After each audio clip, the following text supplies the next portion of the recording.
If you like this episode, please subscribe, share with others, rate and review so we can continue to bring you great programming. This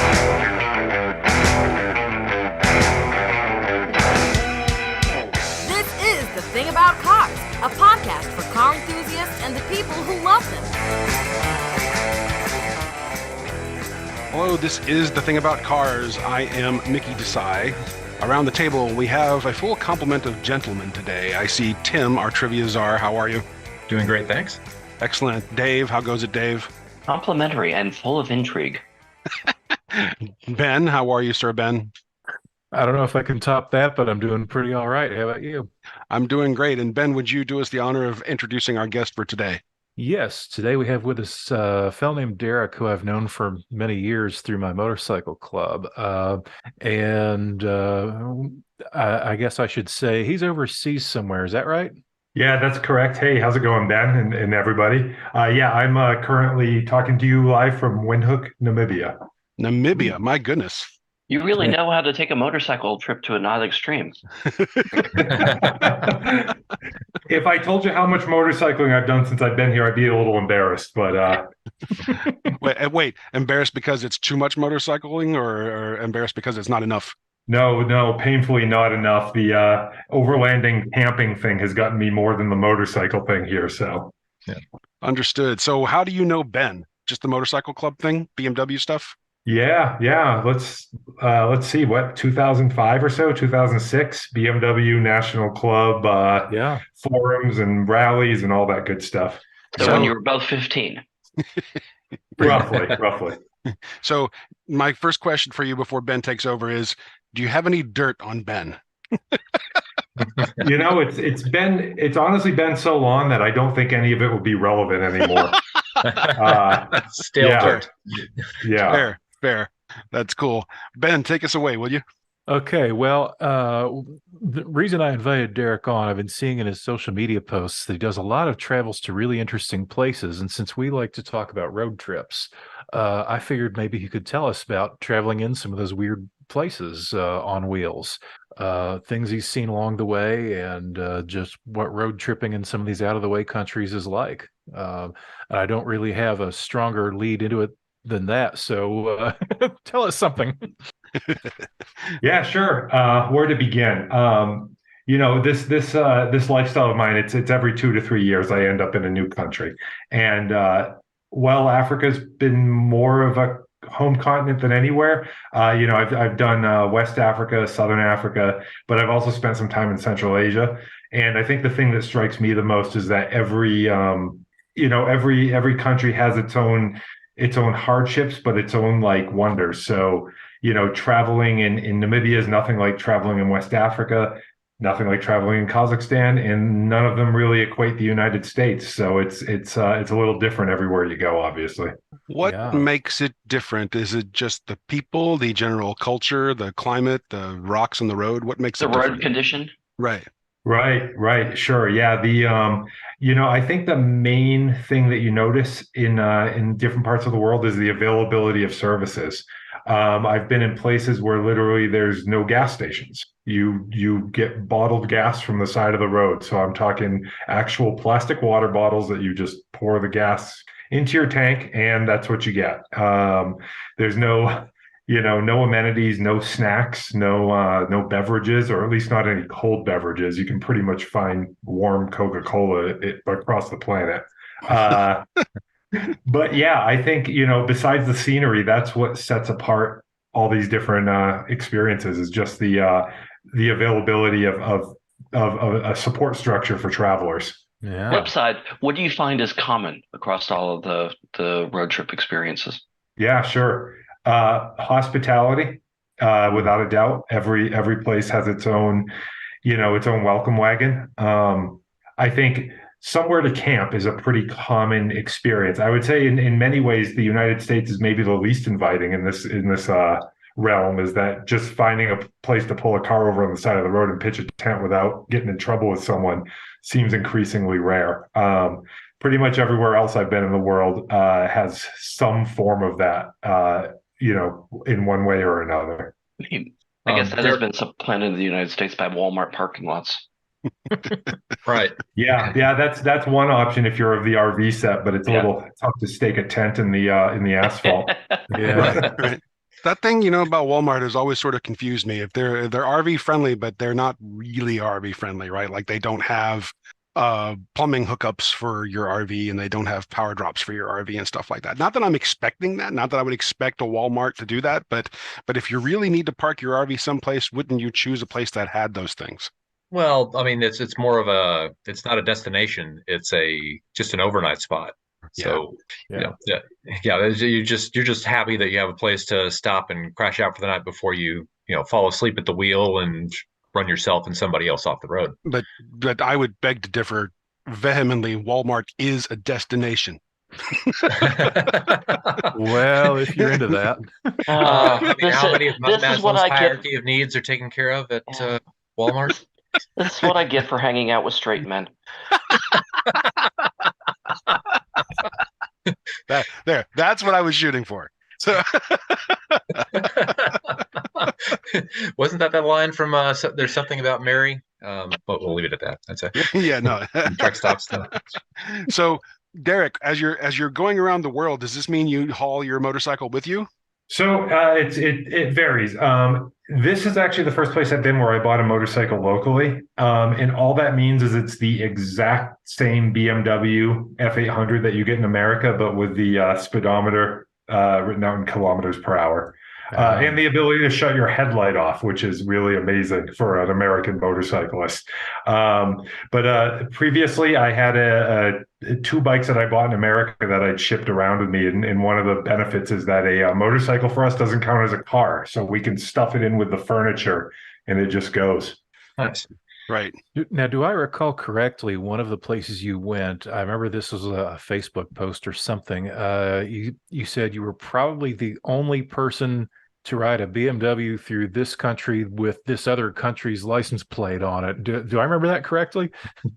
Yeah, you've got a better memory than I.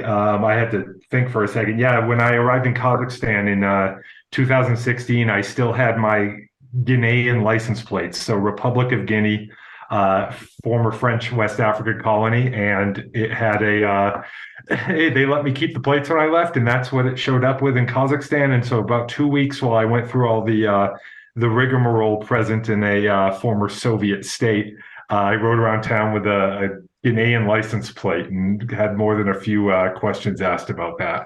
Oh, wow. Sure, yeah. Derek, how many different countries have you taken your motorcycle to? So in terms of where I've lived, it's been 4 now. But in terms of driving and riding them, another half dozen easily. So we did a lot of riding in Central Asia. So Uzbekistan, Kyrgyzstan, Kazakhstan, West Africa, saw Liberia, Sierra Leone, Guinea, and I borrowed someone's motorcycle up in the Gambia. So that's that little country that snakes through Senegal along the river. And here in Namibia, just Namibia, but Namibia is a huge country, so it takes a long time to get to any of the neighbors. Okay. And in Namibia, do they drive on the right-hand side or left-hand side of the road? The British side, so I guess left. Yes. Okay. Yeah. All right. Yeah. The British side. Yeah. the opposite side. So yeah, luckily the motorcycle still works exactly the same, but the cars are a little bit different. Right. Yeah. I've only ridden in South Africa. I mean, as far as a passenger in a car, not on a motorcycle. But yes, it's okay. So it's for your first couple times out, it's obviously a little strange sitting in the passenger seat with everything going the wrong way for us Americans. Yeah. I still find it very strange to sit in the passenger seat here. So, yeah. For the countries you've been to, what sticks out the most as far as like different driving or riding regulations or common, I guess, courtesy and lack of courtesy? Yeah, sure, absolutely. I think the common refrain a lot of Americans who have traveled have heard is Americans aren't the best trained drivers or the best drivers in the world, but compared to anywhere I've lived, America is a very rule following and relatively safe driving society. From my first overseas post in West Africa, which was absolute anarchy on the roads. I mean, just do whatever you want. We would spend half our time getting out of the city by driving through people's front yards, if you could call them yards, but just dirt on the side of the road, doing whatever you wanted to get around all the traffic on the motorcycles. To Kazakhstan, which had a developed road network and more of what you'd expect in a Western environment, but very aggressive drivers. To here in Namibia, where it's the second least populated, people per square mile nation in the world, but the capital here is about 250,000 people, and it's like being in Manhattan at rush hour. I mean, people are just aggressive drivers. Luckily, out in the country, it's not so much the same. But yeah, I think Western Europe, United States, that sort of standard of driving is certainly not present in most places. So you kind of have to drive by the seat of your pants a little bit and be fast thinking in a lot of these places. Yeah. So on a personal note, when you hop on the bike and go somewhere, is it planned out? Is it whimsical? When you're road tripping, are you there for the ride? Are you there for the destination? What are the things you look forward to, and what are the things you have to keep an eye open for? Yeah, sure. So here it's the interesting thing about motorcycling here, and why I think I haven't ridden as much as I thought I would when I got the bike, was the distances here between even just service stations and fuel is often more than the tank and the bike holds, frankly. So just traveling requires a lot of forethought. If you want to do a bigger trip, you need to carry gas. The roads here are pretty good for what they are, but 10% of the country's roads are paved. So right. You're dealing with 90% dirt, varying qualities. But the number one thing here in Namibia, and why most people come here, is gigantic animals everywhere. So you've got giraffes in the road. You've got 2,000-pound antelopes of various varieties. Sometimes you'll have wildebeest or warthogs, occasionally elephants and things like that, but that's more in controlled areas that you can't take the bikes into anyway. But yeah, I would say the animals are actually the number one danger outside the city. It's the same thing at Walmart, tell you. Giant mammals at Walmart. That's what you take. Yeah. Well, no, I ran into something similar in South Africa where we had to stop on a road for a baboon crossing. And my uncle who was driving said, as long as they don't start to get up on the car, because they will jump up and grab the windshield wipers and literally rip them off the vehicle if they find them interesting enough. Yeah. The baboons are insane. I've got a really funny story from Botswana. We did about a 10-day trip there last year, and we were at camp. We set up. Friends of mine went to do a little bit of a game drive to see some animals. I went off to the shower house to freshen up, and my wife was sitting by the car reading a book. And we had a dinner fixings out, and civets monkeys climbed under the car, grabbed all the dinner fixings to include a frozen quart of carrot soup that we were defrosting. And then the baboons took it up into the tree, used a rock to crack it open, and then sat there licking the soup like a popsicle for about the next hour while we just grimaced at them. Nice. And you can't do anything. It's not like you can go up there and get it or nothing. You can't. No, you don't want to have that confrontation. But you got to be really hungry to make that decision. I have three older sisters. We're very similar. Carrot soup popsicle lovers? No, you just don't want to take food away from them. Okay. Very cool. So the bike is not necessarily a road bike, is it? No, it's a typical sort of BMW techno dual sport kind of thingy with the knobby tires and the pretensions that it can go off road, but it's still a 450-pound machine and not so great in the deep sand. So it's what you'd call a dual sport or an on-off road. Yeah. So I got to ask, in a lot of these countries with so many dirt roads, since I've become a GPS addict over the last 20 years, do you find yourself mostly navigating with GPS or by good old-fashioned maps or what? Little bit of both. So, our roads are classed A, B, C, D, and there's basically one A road that runs for 10 miles outside the capital. And the rest are B is paved, C is good gravel or dirt, and D is sort of choose your own adventure. The GPS works pretty well to about the C road. And then once you're on the D road, you start running into farmers' gates and people asking you weird questions and stuff. So yeah, it's definitely still a sort of map and knowing the route heavy kind of place. Okay. Yeah, you don't see the Google Street View cars going down those C roads much. Not so much, not so much. I had a couple weeks ago a new record of 114 miles between seeing two cars. So that gives you some sense of the emptiness. My goodness. That's sort of mind-boggling. I don't know if there's a place in this country you could see that. Maybe Texas. What do you think, Ben? Yeah, some places in the Southwest, if you're down around the Big Bend area on a slow day, yeah, you might see, very few. That's amazing. Maybe in the Dakotas if you're way away from the interstate. Derek, are you a Rush fan? I always feel a little weird answering this question because while yes, I like the music of Rush, I understand the connotations involved here. I mean, there's a method to my question here. There's a means behind it. Yeah. Because Neil Peart has written a handful of books about his bicycling adventures, some of which take place in Africa. And I'll share my take on the one book that I did read, and I can't remember the title. It might have been Ghost Rider, but it just seemed ultra dark to me. It just like his journey was not happy and sports filled and adventure seeking, right? It was like it just read as bleak, and I guess I need to pick up the other ones just to see if they match or if they improve. And maybe I'm sure Ben has read them all, but actually no, I've just about half of them maybe. Okay, I have. Okay, so the first book that he did was called The Masked Rider, and that was bicycling in West Africa. And then his subsequent books were motorcycle travelogues, where The Masked Rider was motorcycling in the U.S. and Canada and a bit of South America as well. But yeah, The Masked Rider was written after his wife and daughter had both passed away. So yeah, that was a Ghost Rider, aren't you? I think Ghost Rider. Yes, I'm sorry. Together we form one good brain. Yes. But yes, he also famously rode a BMW, I guess, sort of dual sport type motorcycle that never let him down, supposedly. Yeah. There were moments when I was reading that book where I'm like, okay, is he ever going to get out of Africa?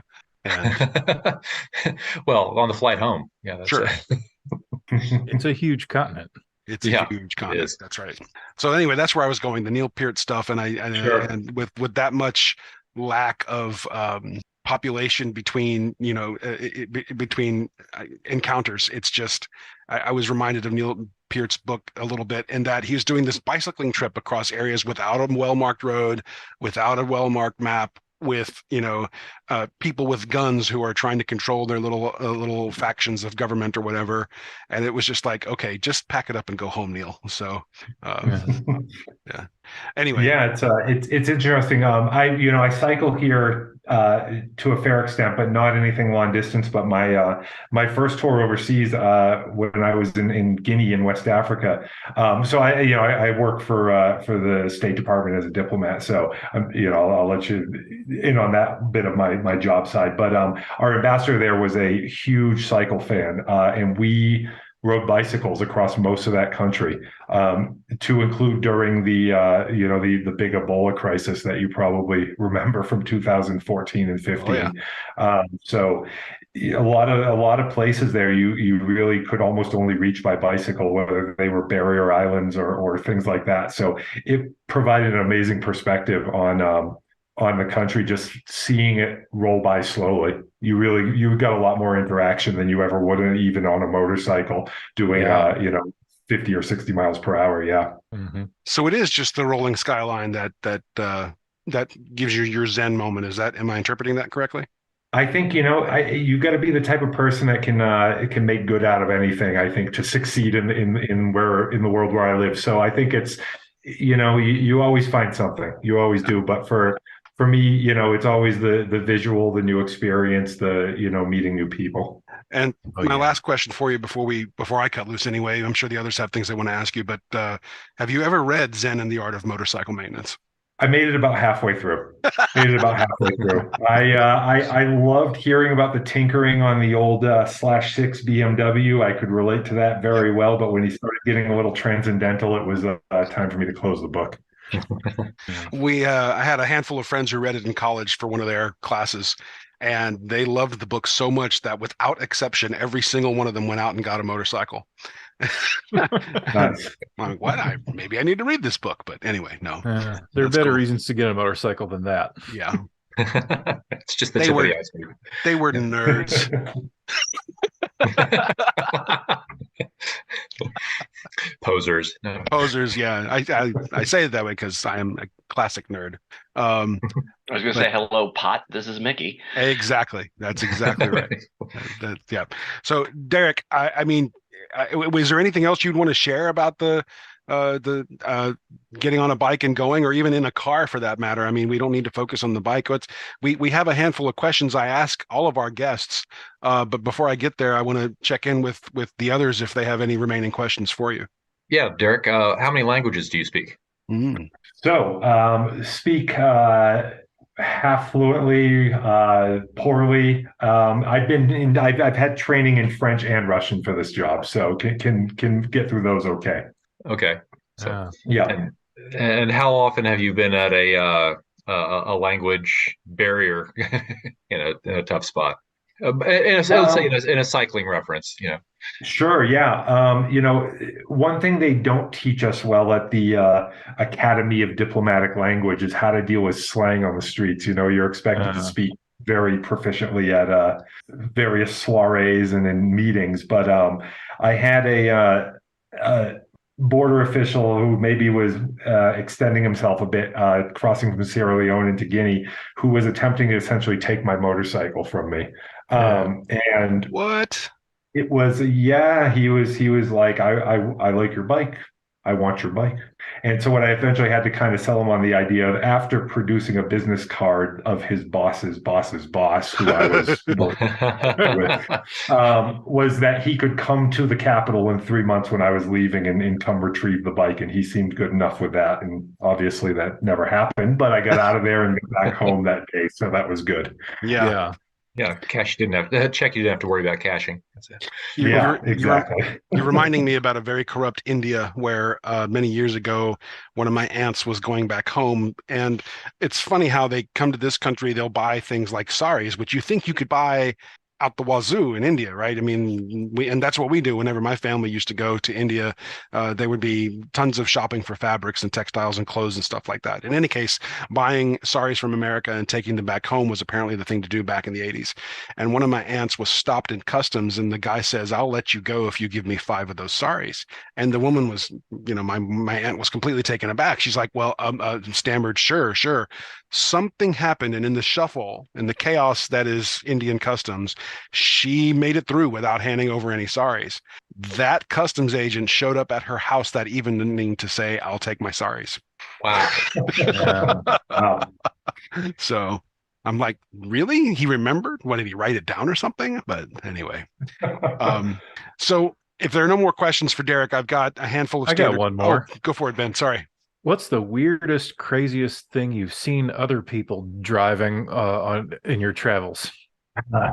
I would say probably a Lada Niva with 2 goats on the roof and one in the trunk.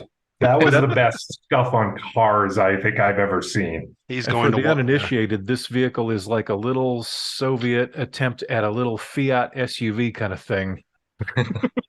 Yeah. Well, you wouldn't want the goats inside. Well, in the trunk. Yeah, that's it. Right. Got to keep them in their place. Yeah, Would they enjoy the ride? It's hard to fold that many goats into a trunk.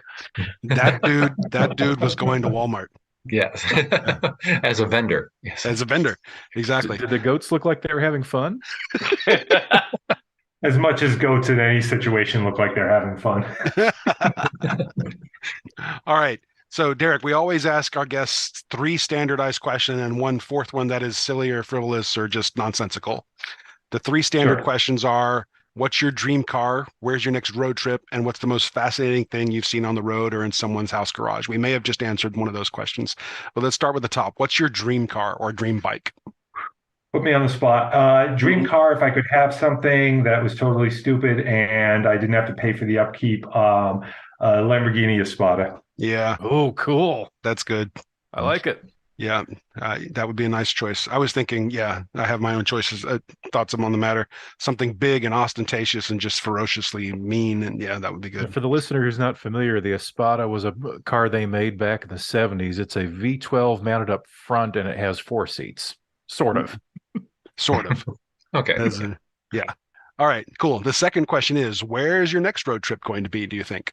So there is a beautiful waterfall on the border of Angola in Namibia, and it is probably close to a 20-hour drive from here in the capital in the center of town. And that's not because of distance, but really, really, really rough roads and crazy four-wheeling. I've got my pride and joy here, a Land Cruiser 105, which for those in the U.S. is a Land Cruiser 100, but with the underpinnings of the Land Cruiser 70 truck that they never sold in America. So this is a real fun off-road car. So I hope to get up there at some point before the water disappears, usually around the end of the summer months or our winter months down here.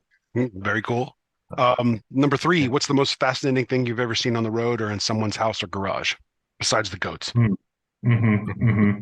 Or even I think in terms of, I think, there's been a couple of just insane homemade cars where like you take a Pontiac Fiero or like, a late 80s Firebird and bolt plywood and paint things yellow that shouldn't be painted yellow and, various tints and things. Those cars always make me so happy when I see them. Yep, I get it. Cool. Yeah. And our last question for you today, the one that's always random and sometimes silly, is what 3 people, living or dead, would you invite to dinner? 3 people, living or dead. That's a tough one. It is a tough one. That's a tough one for off the cuff thinking. It is, especially because dead people make lousy dinner guests. It's so Yeah, true. they do. And not to smell so well. Well, we can change. We can shift Depends on gears how on long that. they've been dead. I mean, that's Yeah, we can shift gears on that. Let's go back one. Let's roll it back a notch, and we can talk about 3 people to dinner later. What's your favorite ice cream?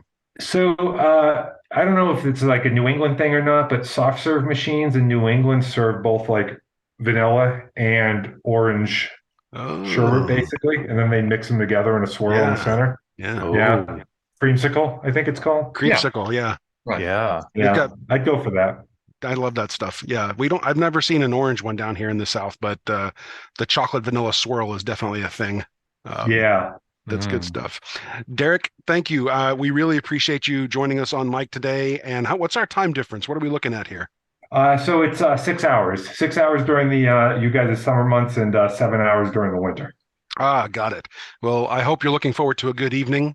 And if you end up in the Southeast, please don't hesitate to drop us a line and let's all get together and grab see if we can find some creamsicle ice cream over here somewhere. So, all right. Sounds like a plan. thanks, you guys. As always, this is The Thing About Cars. We really appreciate you joining us for these episodes. And on a personal note, my own move, the chaos that's in my personal life, I'm moving from one house to another. That will be finished in mid-June, so I could definitely get back on track with all that. And that's probably more than you wanted to know about me. Ben's got his hand up. What's up, Ben? Yeah, another little update for people who've been following the Lotus saga. I have got the engine and the transmission out right now because I'm in the middle of upgrading to the ultra rare 5-speed gearbox that I got my hands on. So stay tuned for updates on that. I'm told that it's more difficult to get the engine back in than to take it out. So But this is not the first time you've had the engine out of the car. It is. It's the first time I've had the whole engine out. Okay. I've had everything but the block and crank out before. Okay. That's cool. So and that leads me to ask before we hang up then, it's no longer than a numbers matching engine, is it? Or numbers matching transmission, or does it matter? Well, I don't think the transmission number is on the car's data plate, but it is a Lotus transmission of dubious provenance, but a Lotus transmission nevertheless, and identical to one that would have been sold in a later year of this model. And did you have to service the transmission? Did you crack it open, make sure nothing was turning to crumbles in there? No, actually, the guy I bought it from did all that. Cool. He bought it in, old condition. He refurbished it, rebuilt it, went through it, and did some well-known modifications that improved the shifting quality. And he put it in one of his cars for a while. He has an even smaller Lotus than mine. He decided that the first gear was too low for such a small car. So he took it out and sold it to me, and he's moving on to trying some other gearbox. He wants a fifth gear because his car, neither his nor mine came with 5 speeds. They came with 4 speeds. So he wants the fifth because here in the States, we really kind of need a good overdrive cruising gear if we want to go anywhere. So he's going to try a different 5-speed, but the Lotus designed 5-speed should be about perfect for my car because it's the model they really developed it for. Right. Very cool. Well, keep us posted for that. And again, Derek, we hope to see you again sometime. And let's all say goodbye. See you later, folks. See ya. Ciao. Bye now. Yeah, thank you. Thanks, Derek. Thank you for listening. This has been The Thing About Cars. We'll see you on the road.